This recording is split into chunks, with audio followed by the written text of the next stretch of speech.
Hey, if you're listening to this message, you're pretty close to your closing date. And that means we're starting to talk about how you're going to fund your closing, like how you're going to bring that money that's due on the day of closing to closing.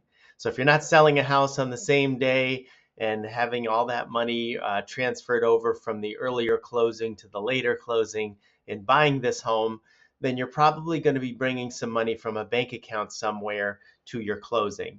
And how you get it to closing is sometimes important to figure out ahead of time because there could be timing involved. So remember one thing, the actual specific dollar amount down to the pennies that you need on the day of closing may not be available to you until right before closing, the day before sometimes.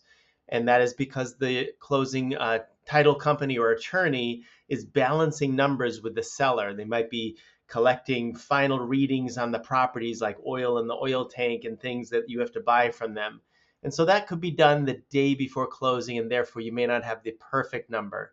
So if you can wait to get this certified bank check the day of closing, maybe in the morning, or the day before if you get the check number, the dollar amount in time, no problem.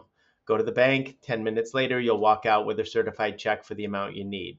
If your money is not all in one place, I suggest you do that today. So this should be about 10 days or so before closing when you're getting this notification from me, this video. And at that time, you should start pulling together the dollars into one location. Now, if your loan has already been approved by the underwriters, then we're not going to be asking for any more bank statements. We should be done with that process. We've already certified your funds that you're going to be using for closing, whether it's gift funds, whether it's money from investments or something. The underwriter should be already satisfied. There should no longer be any conditions left over. So if that is the case, then you're free to move your money around if you'd like to. We're not going to be following it up afterwards. We've already approved your mortgage, guaranteed it, given you a loan commitment. So how do you get it to closing? Certified bank check is one of those. Typically, the attorney or title company will tell you how to fill out that check and the amount. How to fill it out, meaning do you write the check to them in their account name, or do you write it to yourself and sign it over at closing to the title company or attorney? That could be the way it works as well. So you'll want to talk to the title company or the settlement agent, closing attorney, all the same thing, to find out how they want you to write the check. Secondly, if you can't get a certified check because maybe you don't have a local bank branch, you're going to want to wire the money to closing.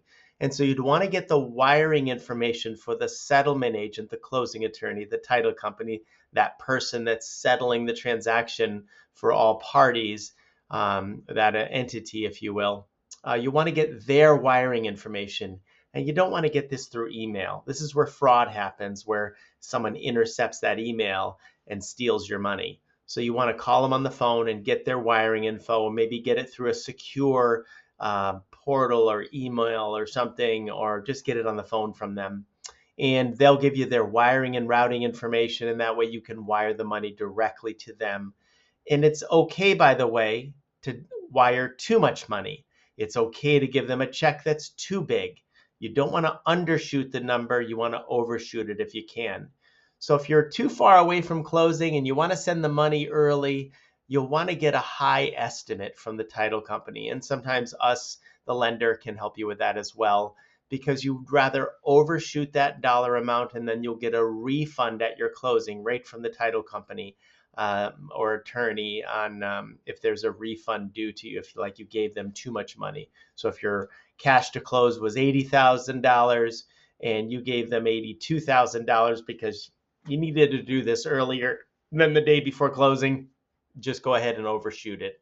If you have any questions about this, always reach out to me, but wiring the money or getting a certified bank check are typically one of the two ways you're going to do it if you're not closing on another departure residence. If you're closing on another home, that money may reside with the attorney at the time, and you just may leave it there and say, hang on to the money until my next closing, even if it's a day or two away, because that attorney will then just hang on to it in their AOLTA account.